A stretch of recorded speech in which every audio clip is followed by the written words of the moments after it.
उद्धव ठाकरे और उनके बेटे क्या बीजेपी के गेम प्लान में फंस गए हैं। खास तौर पर आदित्य ठाकरे जो कि भी राजनीति में नए नवेले हैं, कुछ ही वक्त उनको राजनीति में हुआ है, तो क्या बीजेपी के बड़े राजनेताओं के गेम प्लान में फंस गए हैं। सवाल इसलिए क्योंकि खबरें यहां तक आ रही हैं अंदर खाने की कि बीजेपी के नेताओं के इन्फ्लुएंस में आकर एक बहुत बड़ी करीबी जो रही आदित्य ठाकरे की महिला नेता, उन्होंने बयान दिया है। और इससे भी बड़ी खबर यह है कि क्या उद्धव ठाकरे फंस गए हैं। बेटा जो जिद कर रहा है, घर पर जो कोहराम मचा है, उसका पूरा डिटेल क्या है, सब कुछ आपको बताते हैं, दिखाते हैं। आप इस वीडियो को शेयर करें और कमेंट करके अपनी राय जरूर दें।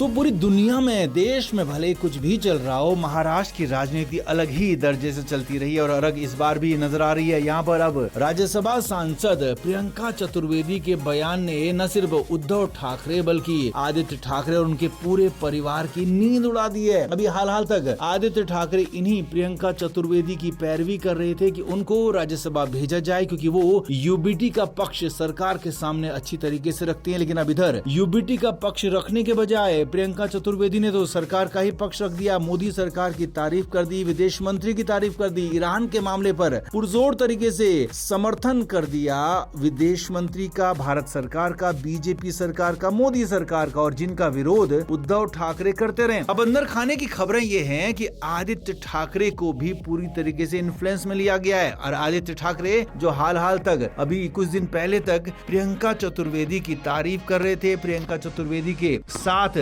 बिल्कुल खड़े थे कंधे से कंधा मिलाकर। तो यहाँ पर अंदर खाने की खबरें ये हैं कि नाराजगी के बीच में क्या उद्धव ठाकरे को झटका देंगे आदित्य ठाकरे। सूत्रों के मुताबिक खबरें तो यहाँ तक हैं कि प्रियंका चतुर्वेदी को लेकर उद्धव के घर पर झगड़ा भी हुआ। उद्धव ठाकरे ने साफ दो टूक शब्दों में कहा कि जिस प्रियंका को लेकर तुम इतने ज्यादा पैरवी कर रहे थे, उसी प्रियंका का हाल देख लो। प्रियंका क्या चाहती है, क्या कर रही है, आप खुद सामने नजर आ रहा है। यही नहीं, उद्धव ठाकरे की तरफ से यहाँ तक कहा गया, खबरें जो आ रही हैं कि आदित्य ठाकरे, आपकी सोच और समझ अभी और वक्त लगेगा उसको मैच्योर होने में। हालांकि इन बातों को सुनकर खबरें तो यहाँ तक हैं कि आदित्य ठाकरे भी खासे नाराज हो गए, घर से चले गए। हालांकि परिवार वाले मनाते रहे, बेटा जिद पर अड़ा रहा और अंत में चला गया घर से। हालांकि खबरें ये तक आ रही थी बीच में कि आदित्य ठाकरे भी पार्टी से छोड़कर दूसरी जगह जा सकते हैं। तो अब भी फिलहाल ऐसी खबरें लगातार चर्चाओं में बनी हुई हैं, लगातार ऐसी खबरें आ रही हैं जिनसे उद्धव ठाकरे के लिए मुश्किलें बढ़ सकती हैं। तो जाने की जिद पर अड़ा था बेटा, तो उसे जाने दिया गया। फिलहाल खबर यही है कि प्रियंका चतुर्वेदी ने बड़ा खेल कर दिया है। मोदी सरकार की, विदेश मंत्री की, प्रधानमंत्री की तारीफ करके उद्धव ठाकरे को फंसा दिया है। उनके बेटे का जो गेम प्लान था पूरी तरह से वो ध्वस्त हो गया है। और अब सवाल किसी और से नहीं बल्कि आदित्य ठाकरे से ही पूछे जा रहे हैं कि कल तक जिसकी तुम पैरवी कर रहे थे, जिसको सांसद बनाना चाहते थे, वो 4 दिन में ही पलट गई। उसका नजरिया अब देख लो कि तुम किसको सांसद बनाना चाहते थे। इसीलिए अब सारा का सारा ठीकरा आदित्य ठाकरे पर फोड़ा जा रहा है। तो इसीलिए हो सकता है कि आदित्य ठाकरे फिलहाल इस पूरे मामले से कहीं दूर चले जाएं। और यहाँ तक भी संभव है कि फिलहाल वो पार्टी के कामों से भी खुद को दूर कर ले। हालांकि पार्टी छोड़ेंगे इतनी जल्दी, ये संभावना नजर नहीं आती है। तो आपका इस पर क्या कहना है, आप भी कमेंट करके जरूर से जरूर बताएं, वीडियो को शेयर भी करें।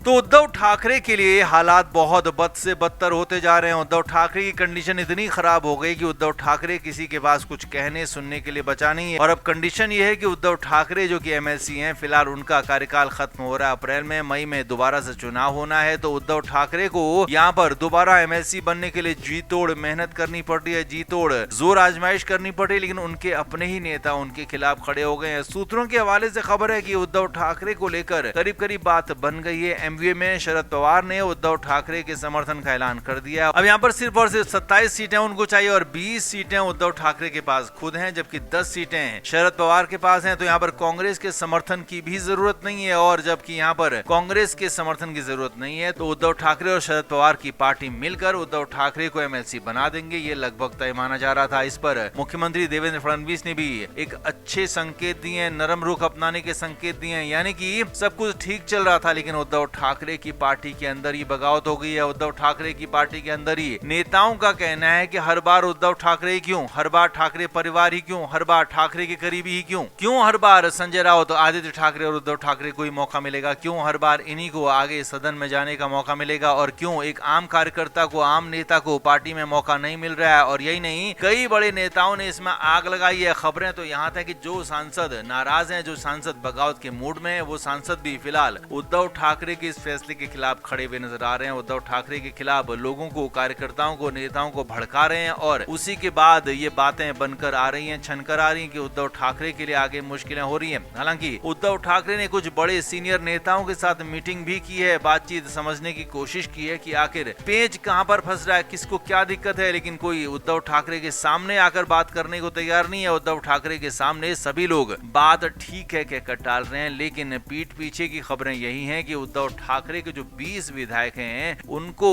अपने ही पाले में करना उद्धव ठाकरे के लिए मुश्किल हो रहा है। अपने विधायकों को अपने साथ जोड़ पाना मुश्किल हो रहा है और उनके अपने ही विधायक उनके खिलाफ वोटिंग कर सकते हैं। और एन वक्त में अगर कहीं कांग्रेस ने भी अपना कैंडिडेट खड़ा कर दिया, क्योंकि कांग्रेस के पास भी 16 विधानसभा की सीटें हैं, तो ऐसे में कहीं कांग्रेस ने जिस तरीके से बारामती में चुनाव में इलेक्शन में अपना कैंडिडेट खड़ा किया है, तो वैसे ही अगर एमएलसी चुनाव में भी अपना कैंडिडेट खड़ा कर दिया तो फिर विरोधी गुट उद्धव ठाकरे को हराने के लिए कांग्रेस को समर्थन कर सकते हैं और उस कंडीशन में कांग्रेस के प्रत्याशी के जीतने की संभावना बन जाएगी और उद्धव ठाकरे के भी विधायक उनके खिलाफ क्रॉस वोटिंग कर सकते हैं। इसलिए मामला बहुत ज्यादा पेचीदा हो गया, फंस गए उद्धव ठाकरे। तो आप इस पर क्या कहेंगे, कितनी बड़ी मुश्किल कंडीशन है उनके लिए, आप भी कमेंट करके जरूर बताएं, वीडियो को शेयर भी करें।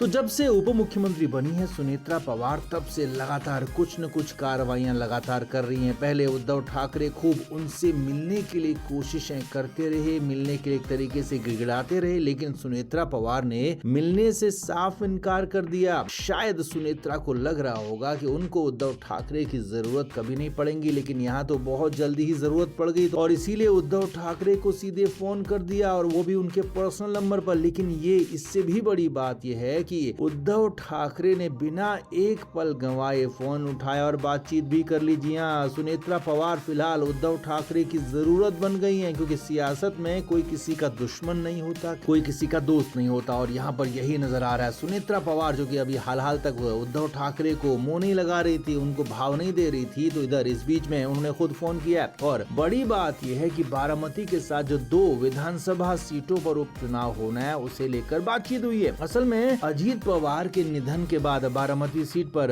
विधानसभा का उपचुनाव होना है और सुनेत्रा पवार ही उस सीट से लड़ेंगी, ये भी कंफर्म है। अब सुनेत्रा पवार चाहती हैं कि महाराष्ट्र में जिस तरीके से किसी के निधन के बाद उस सीट पर उपचुनाव निर्विरोध ही होता रहा है, तो वैसा ही इस बार भी सुनेत्रा पवार करवाना चाहती हैं, लेकिन कांग्रेस ने इसमें टांग अड़ा दी है। कांग्रेस ने अपने प्रत्याशी के नाम का ऐलान तक कर दिया। जी हाँ, प्रत्याशी लगभग तय कर लिया है और प्रत्याशी कांग्रेस का जो है वो बारामती में चुनाव लड़ेगा, इसके बाद का भी ऐलान कर दिया। हालांकि बारामती सीट शरद पवार वाली एनसीपी के कोटे में थी, लेकिन अब कांग्रेस ने साफ कहा है कि एनसीपी यानी कि शरद पवार की पार्टी अगर चुनाव नहीं लड़ती है सुनेत्रा के खिलाफ तो हम लड़ेंगे और नाम भी तय कर लिया है। वहीं अब इस पूरे मामले में उद्धव ठाकरे को आगे करके सुनेत्रा पवार ने बड़ा गेम खेला है। सुनेत्रा पवार ने उद्धव ठाकरे से कहा है कि आप कांग्रेस को मनाइए, आप कांग्रेस से बात कीजिए और कांग्रेस को अपना कैंडिडेट वापस लेने, चुनाव नहीं लड़ने के लिए मनाने को कहा है, क्योंकि सुनेत्रा पवार चाहती हैं कि बारामती में निर्विरोध चुनाव हो, वो बिना चुनाव लड़े या कहें कि निर्विरोध तरीके से जीत कर ही वो विधानसभा में पहुंचे। सुनेत्रा पवार इसके लिए जुट गई हैं।